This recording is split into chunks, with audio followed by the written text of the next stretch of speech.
lo que Él hace en medio nuestro, ¿no? Porque aún en la adversidad, Él se manifiesta en nuestra vida, porque también hay periodos que no son tan buenos. Pero su promesa fue que aunque nos alcanzaran esos valles de sombra y de muerte, Él iba a estar con nosotros. Por eso que hoy día damos gracias a Dios por esta tremenda alegría. Queridos, ha avanzado un poquito el tiempo, les ruego que abran sus Biblias en Juan capítulo 15 y quisiera compartir con ustedes algunos pensamientos.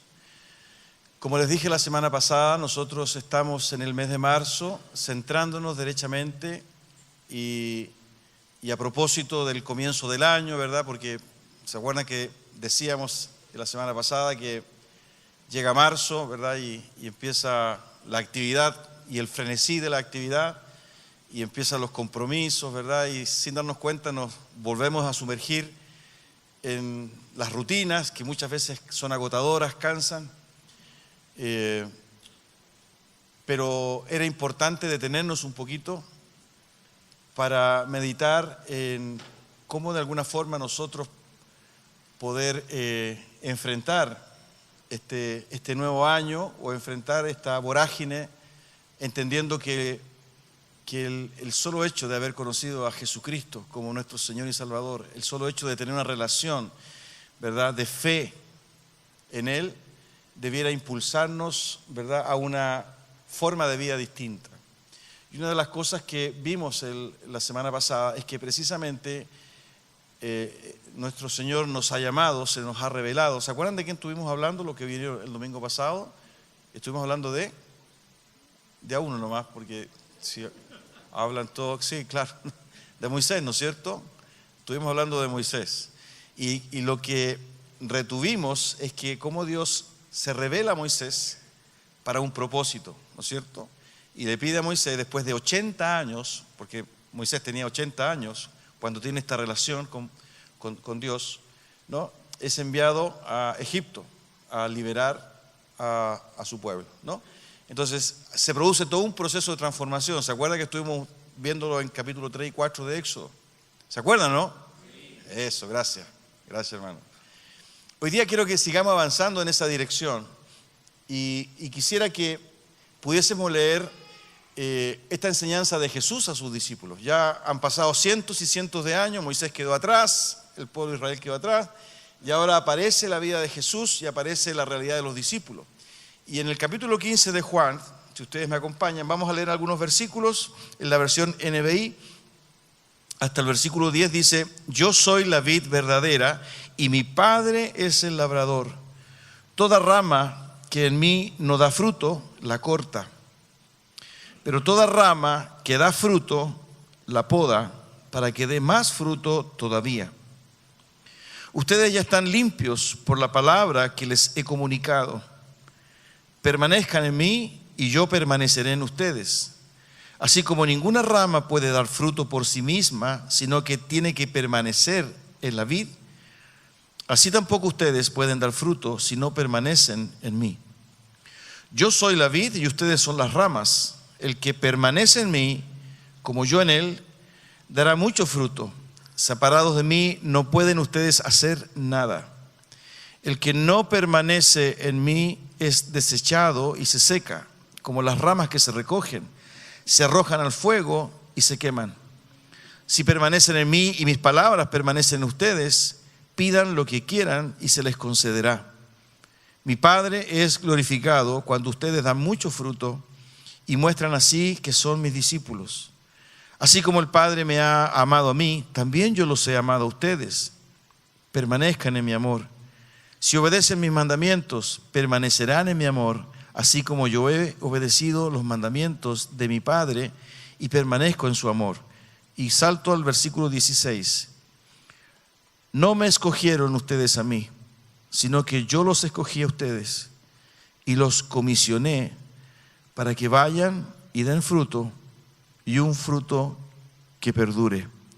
Así el Padre les dará todo lo que le pidan en mi nombre. Oremos un momento, por favor. Señor, acompáñanos en este lapso de tiempo. Hemos podido brindarte adoración, alabanzas. Han habido momentos realmente emocionantes, Señor. como el que tuvimos recién con Ignacia, Señor. Gracias, Padre. Y ahora nos adentramos en tu palabra. Y queremos, Señor, que tu Espíritu Santo nos ayude a entenderla. Padre, son tan pocos minutos y a veces nuestra mente, Dios mío, se dispara y divaga, Señor, se distrae. Por eso ayúdanos, Santo Dios, a estar atentos en humildad, a reflexionar, Señor, sobre estos textos, Señor, y lo que tú quieres hoy decirnos. Tú eres el Señor y el dueño de todo. El tiempo te pertenece, el espacio es tuyo, Señor. Eres el creador de todo.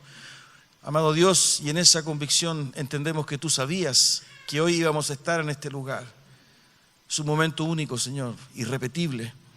Por eso, Padre Santo, ayúdanos que nada ni nadie, Señor, pueda interrumpir, distraer o neutralizar la predicación, la meditación y la lectura de tu palabra. Te lo rogamos en el nombre de Jesús. Amén.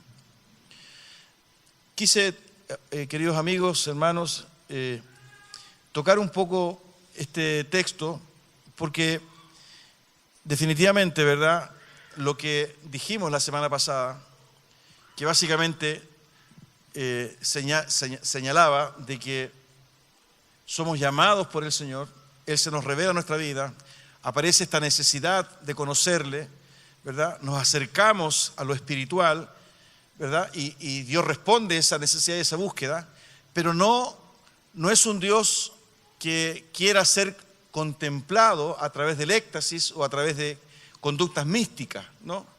Una especie de admiración, sino que definitivamente, y la Biblia así lo comprueba, es un Dios activo, dinámico. Tanto es así que de principio a fin, ¿verdad?, Él le incorpora a su creación propósitos, ¿no? Le incorpora funciones.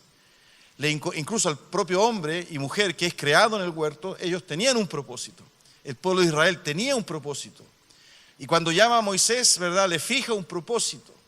Tenemos otros testimonios que aparecen en la Biblia, ¿verdad?, que confirman definitivamente que esta revelación de Dios al hombre, a la criatura y a la mujer, ¿verdad?, no tienen ese sentido egoísta, ¿verdad?, que muchas veces han querido hacernos creer y pintan una caricatura de Dios como este Dios absolutamente déspota, indiferente, que lo único que quiere es que lo admiren, ¿no?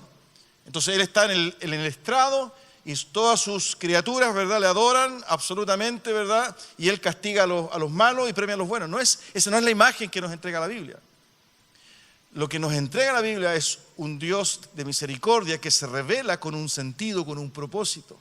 Y en el caso de la semana pasada vimos cómo Moisés es llamado, porque Moisés conocía, ¿verdad?, porque cuando Dios se le revela, le habla, ¿verdad?, de sus padres, de Jacob, de Abraham, de Isaac, pero no había tenido Moisés la experiencia personal que tuvo en la zarza cuando Dios incluso le dice: quita tu calzado porque en el lugar que tú estás es santo.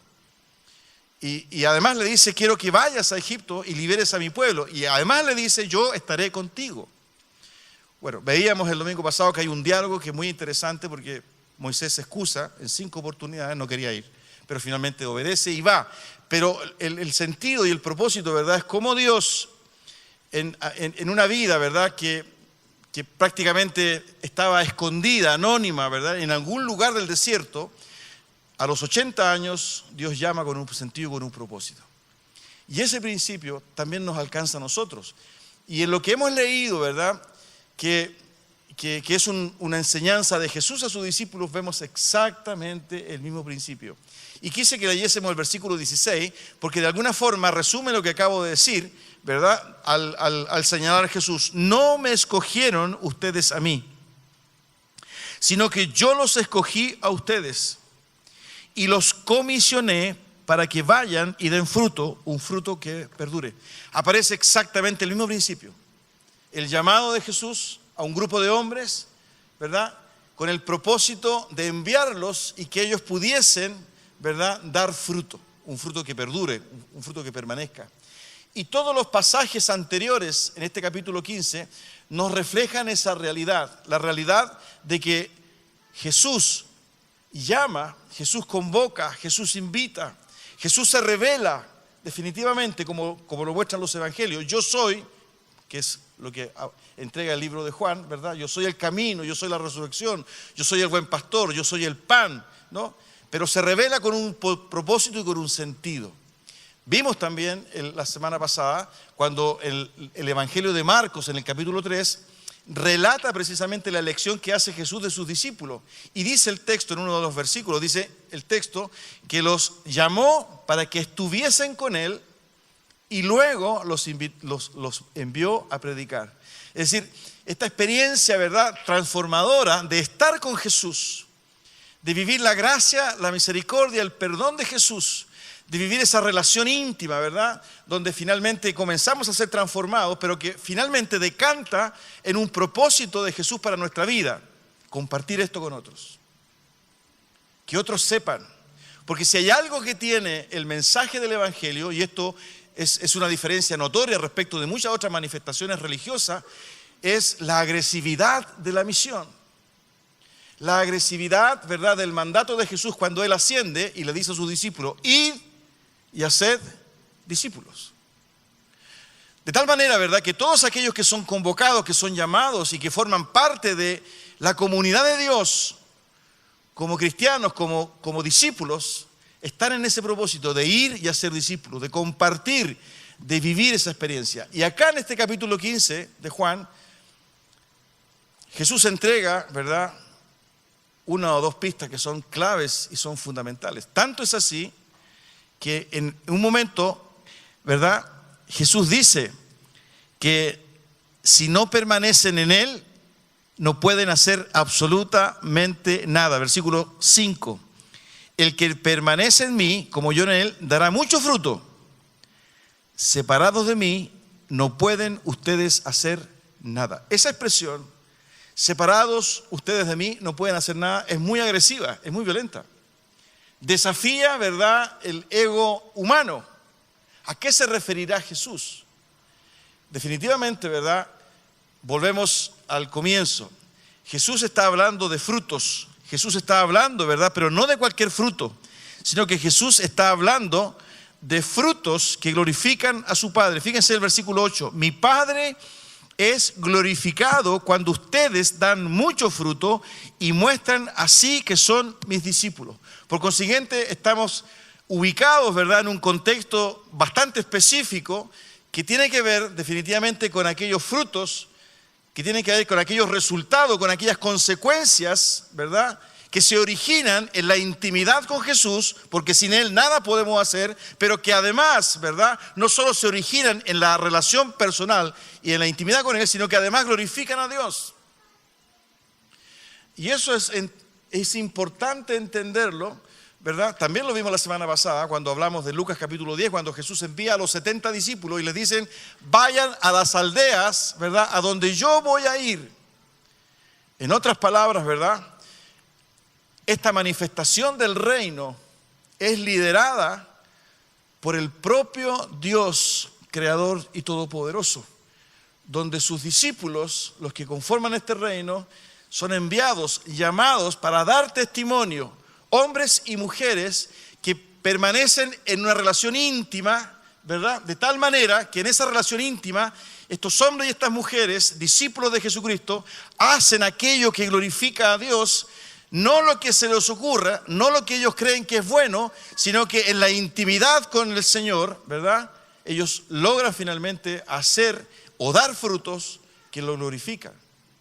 Ahora, de esa manera nosotros podemos entender, ¿verdad?, muchos ministerios que son bastante fuertes, personas que entregan sus vidas, que son capaces de soportar persecuciones, que se orientan, ¿verdad?, a espacios amenazantes o con dificultades, porque en ellos está la convicción definitivamente, en esa intimidad con la cual ellos viven, de que son enviados para dar fruto. Ahora, la expresión de Jesús, sin mí nada pueden hacer, es categórica, pero que definitivamente solo es posible entenderla, queridos, en la medida que nuestra vida está consagrada, está sujeta, ¿verdad?, a esta relación con el Señor Jesucristo. Por eso que estamos en el contexto de querer ser sus discípulos. queremos ir, y lo voy a repetir una vez más, me parece que es por enésima vez, no queremos ser meros creyentes. ¿Y saben por qué, no es cierto? ¿Por qué no queremos ser meros creyentes? Estoy haciendo un repaso de hace 2 años. Porque los demonios también creen. Dice la carta de Santiago que los demonios también creen y que tiemblan, en el capítulo 2. Por consiguiente, el desafío no es creer. El desafío es, como dice 1 Juan, ¿verdad? Andar como Él anduvo. En el capítulo 2 de 1 Juan dice que si nosotros permanecemos en Él, tenemos que andar como Él anduvo. Si nosotros decimos, ¿verdad?, que permanecemos en Él, tenemos que vivir como Él vivió, en la versión NBI. Por consiguiente, ¿verdad?, ese desafío me impulsa, ¿verdad?, a una relación efectiva de transformación de vida que no se queda con el mero acto de creer, sino que además intenciona una forma de vida, decisiones, ¿no?, hábitos, costumbres, prácticas que finalmente se traducen en un estilo distinto que contiene y que anuncia. Vosotros sois la sal de la tierra, contiene, ¿verdad? Vosotros sois la luz del mundo, anuncia el Evangelio. Por eso que el desafío no es menor, y por eso que cuando algunos discípulos escucharon el mensaje de Jesús, se fueron, como ocurre mucho en el día de hoy. Este Evangelio, esta enseñanza, hermanos míos, hermanas mías, no todos la pueden asimilar. Porque el propio Señor Jesucristo dice que para poder seguirle, para poder ser discípulo de Él, ¿qué es lo necesario? Negarse a sí mismo. El que quiera ser mi discípulo, niéguese a sí mismo, tome su cruz y sígame. Por eso que estos 10 versículos y más, ¿verdad?, reflejan esta absoluta interdependencia de Jesús con sus discípulos. Tanto es así que Él usa la imagen de la vid. Yo soy la vid verdadera. ¿Y por qué Él habla de esa metáfora? Yo soy la vid verdadera. No tengo tiempo, ¿verdad? Ahora, si ustedes están dispuestos a estar 1 hora más, me lo dicen y nos quedamos. No, está bien. No, está bien. Pero hay todo, ¿verdad?, una razón de por qué Él dice yo soy la vid verdadera.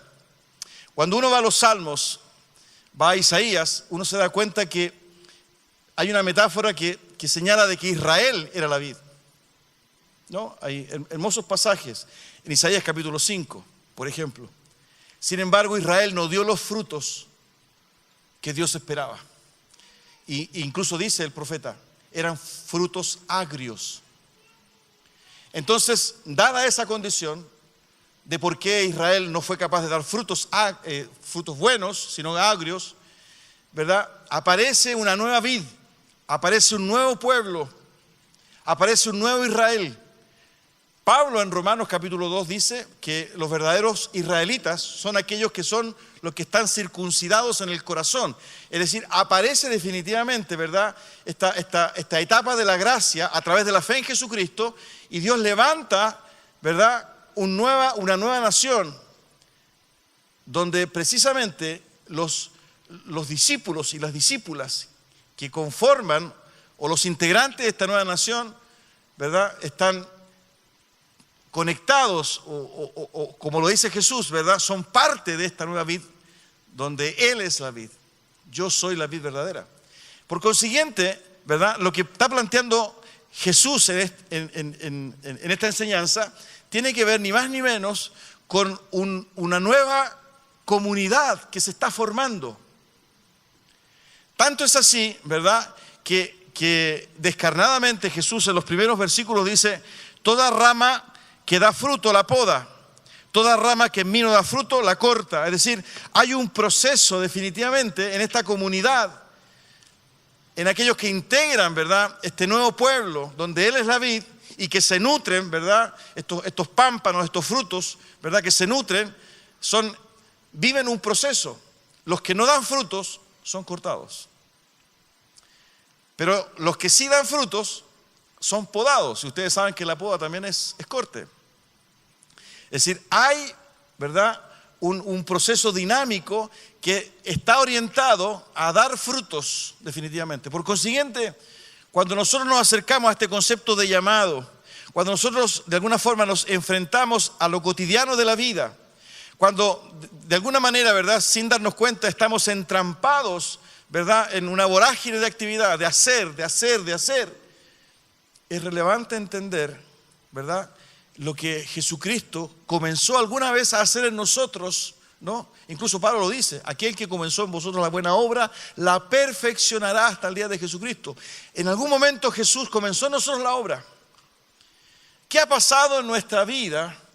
Que ahora nos hemos sumergido, ¿verdad?, en una sensación de temor, de incertidumbre, de agobio, de cansancio, ¿verdad? Hemos perdido hasta a veces la alegría, el gozo, la paz, y no hay ninguna diferencia en nuestra vida respecto de aquellos que se declaran incrédulos o que no conocen al Señor o que no quieren conocerlo. Porque definitivamente, ¿verdad?, el propósito es dar testimonio, y Jesús lo dijo en el versículo 15: sino que yo los escogí a ustedes y los comisioné para que vayan y den fruto. Los comisioné para que vayan y den fruto. Es decir, este llamado, ¿verdad?, no es para vivirlo aquí en estas cuatro paredes. Este llamado es para vivirlo allá afuera. Pero el hecho de vivirlo allá afuera significa que mi vida debe dar testimonio de que algo pasó en mí, de que soy diferente. Y como estoy desafiado a mantener una intimidad con este Señor, con Jesucristo, ¿verdad?, lo que yo pueda hacer, decir, incluso pensar allá, debe glorificar a Dios. Y solo eso es posible si es que yo me niego a mí mismo. Pero debo entender que en su misericordia y su amor fui llamado con un propósito. No para venir, ¿verdad?, levantar un altar, quemar mi becerro, prender una velita y sentirme, ¿verdad?, con que he pagado mis culpas y sigo viviendo la vida mía como yo se me antoja, que es lo que normalmente ocurre. Nada de eso está presente acá. Tanto es así que está la configuración de una nueva comunidad. Yo soy la vid verdadera.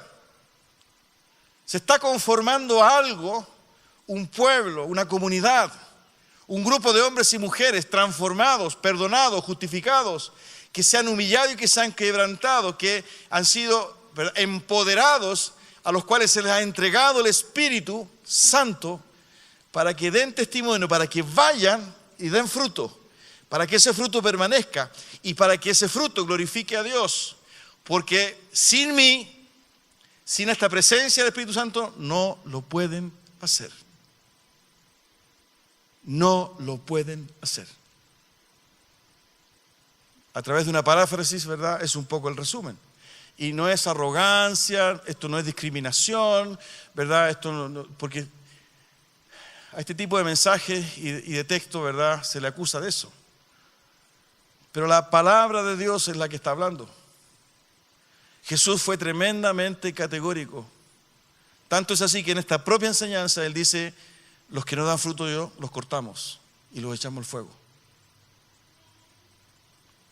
Jesús dijo: el que no recoge conmigo desparrama. El que no es conmigo, contra mí es. Y ese es el mensaje del Evangelio. La cruz no solo es gracia y misericordia, amor de Dios, sino que también es juicio para aquellos que no creen.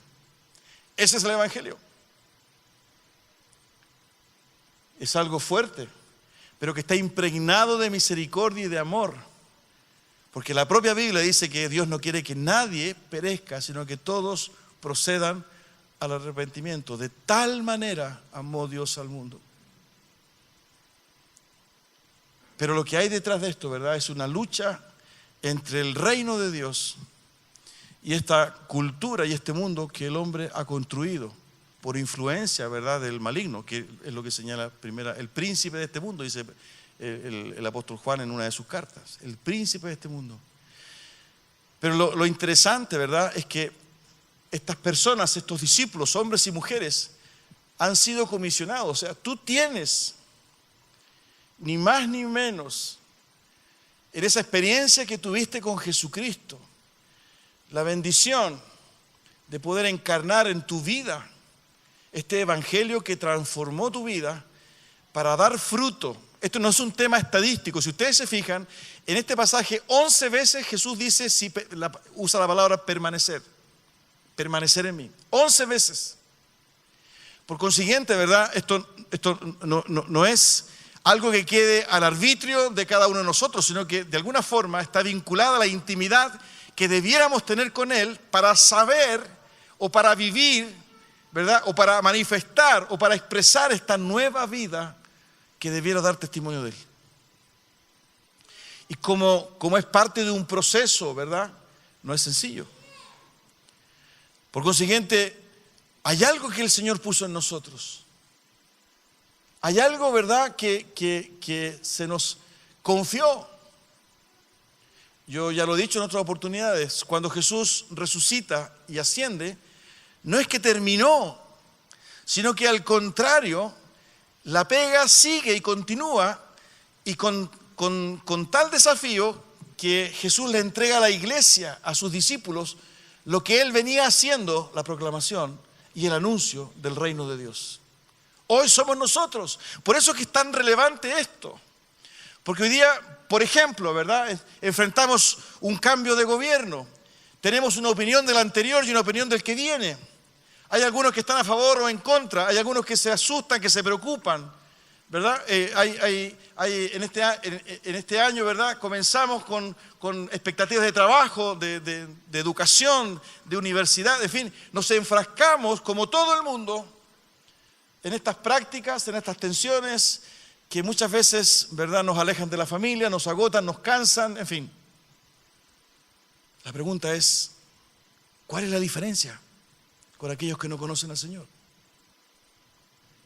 Por eso que es importante comprender desde la perspectiva de lo que es la vocación, ¿verdad? Entender, ¿verdad?, que esto de hacer por hacer no tiene sentido, sino que surge a partir del ser. Por eso que nosotros hemos definido para este año, y lo vamos a poner allá afuera, ¿verdad?, de que somos hechura suya, lo dice Efesios 2:10, creados para buenas obras, las cuales Dios preparó de antemano, las preparó Dios de antemano para que anduviésemos en ella.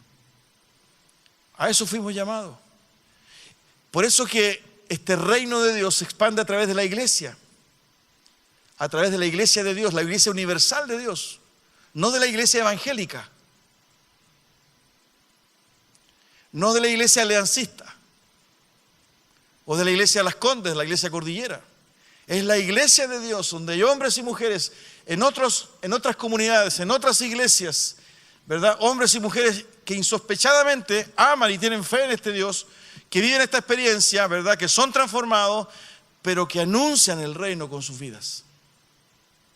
Porque esto es iniciativa de Dios, no es nuestra. Por eso que es importante, ¿verdad?, y el concepto que hay, ¿verdad?, en el permanecer en Él, es precisamente dejar en nosotros que Él vaya abordando nuestra vida. Más de Él, menos de nosotros.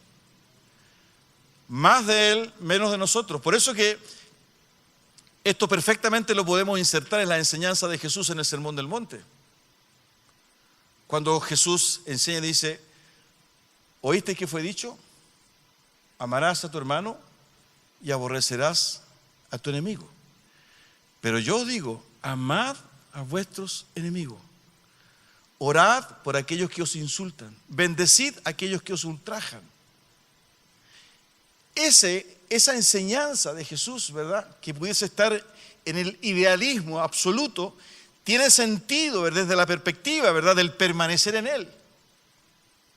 Porque no es un llamado a ser buenos ciudadanos de la República, a pagar los impuestos, ¿verdad?, y ser vocal de mesa, ¿verdad?, y hacer la declaración de impuestos todos los meses, ¿verdad?, y salir del trabajo a la casa y de la casa al trabajo. En fin, no estamos hablando de eso, estamos hablando de personas transformadas que son capaces de oponerse al sentido de la violencia, de la sensualidad y de la lógica de este mundo, del egoísmo, con un corazón humillado, entregado a Dios, que da fruto, ¿verdad?, y que proclama el reino de Dios, la misericordia, la compasión, el amor. Ese es el sentido del llamado. No es para sentarnos en una silla a contemplar a quien está adelante y de vez en cuando cantar algo y levantar las manos y luego irme de acá y sigo viviendo como he vivido toda la vida.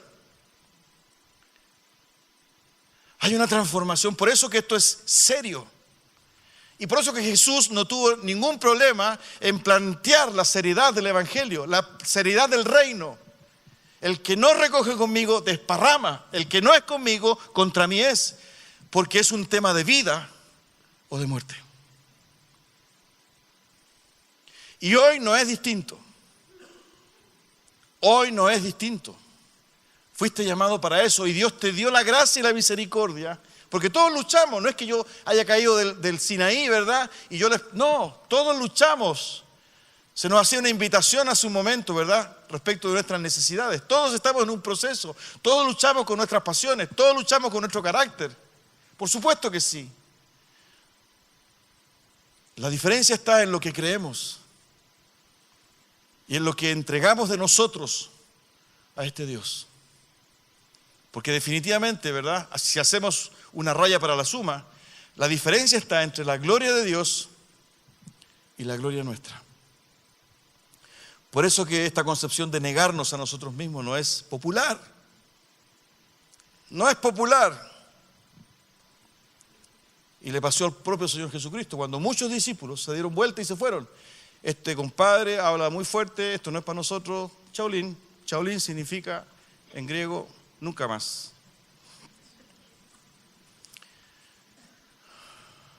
Pero Jesús fue categórico. Y Él está diciendo definitivamente en estos versos, y para terminar, queridos, ¿qué significa permanecer? Versículo 10. Si obedecen mis mandamientos, permanecerán en mi amor, así como yo he obedecido los mandamientos de mi Padre y permanezco en su amor. Si obedecen mis mandamientos. Ahí aparece, ¿verdad?, la clave de lo que significa permanecer en Jesucristo.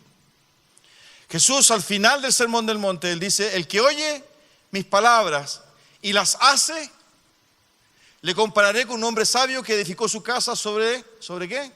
Sobre la roca. Cuando vino el viento, la lluvia, la tempestad, ¿verdad?, su casa permaneció. Y el que oye mis palabras y no las hace, le compararé con él, con el necio. Es una palabra muy, muy académica. Yo gustaría decir otra, pero no puedo. ¿No? Como el hombre necio que construye su casa sobre la arena. Y cuando viene la crisis, la dificultad, el viento, el río, ¿verdad?, ¿qué pasa con la casa? Se destruye. Grande fue su ruina. En esa enseñanza, ¿verdad?, que está en el Sermón del Monte, Jesús habla de oír y obedecer. Y cuando Él plantea, ¿verdad?, aquí en Juan 15, 10, es exactamente lo mismo, obedecer mis mandamientos. Y eso es lo que no queremos. No queremos, ni siquiera sabemos cuáles son los mandamientos porque no tenemos tiempo para leer la Biblia. A lo más la abrimos en el Salmo 91 y la dejamos en el pasillo, porque ahí sentimos que la Biblia nos protege. Porque tenemos una visión supersticiosa de todas estas cosas. Pero el mensaje de Jesús no es el mensaje de tal o cual líder político, religioso o denominacional. Si oyes y obedeces, si crees, esa expresión oír está vinculada a la fe. Cada uno de estas experiencias, amar por ejemplo, perdonar, siempre está vinculado desde la cosmovisión judía a lo práctico. Cuando se dice, si oyes y obedeces, está hablando definitivamente de esta fe que actúa. La fe que actúa es la fe que obedece. Aquella fe que no obedece no es fe. Por eso que no estamos hablando del creer, sino que estamos hablando del hacer vinculado al ser. Porque el oír está en el ser, al ser transformado, que lo capacita y lo impulsa al hacer, que es el obedecer. ¿Me entiendes, no? Y Jesús lo vuelve a reiterar en este momento. Por eso que es relevante escuchar, leer y decidir y hacer. Pero estamos llamados a eso. Y cada vez que la iglesia ha vivido eso, hay oposición.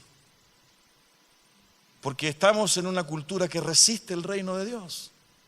Nosotros mismos, hermanos queridos, amigos, resistimos la obra de Dios en nosotros mismos.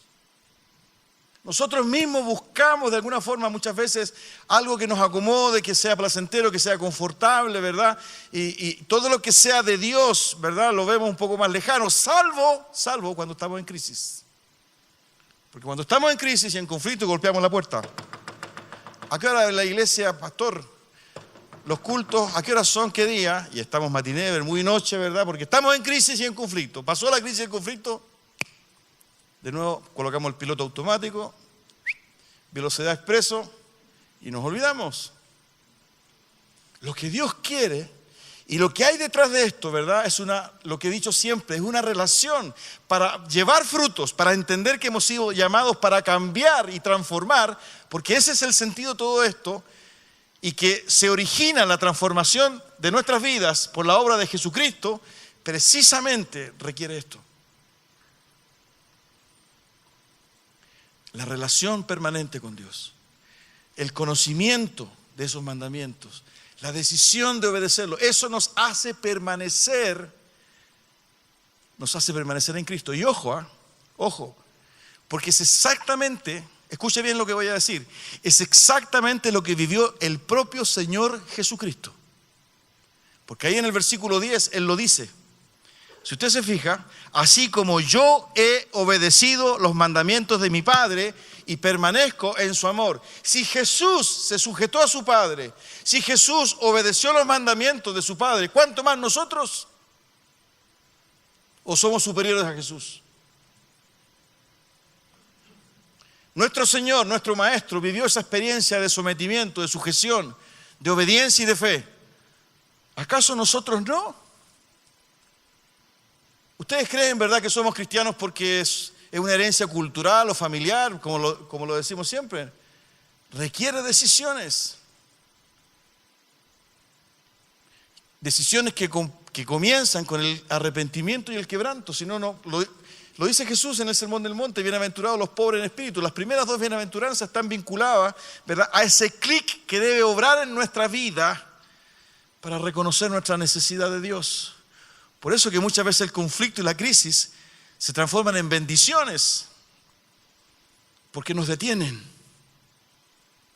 Si hay algo que tiene la crisis, ¿verdad?, es que nos para. Y nos para entender, para escuchar, para reflexionar. Y muchas veces nuestra vida se abre al actuar de Dios en nosotros.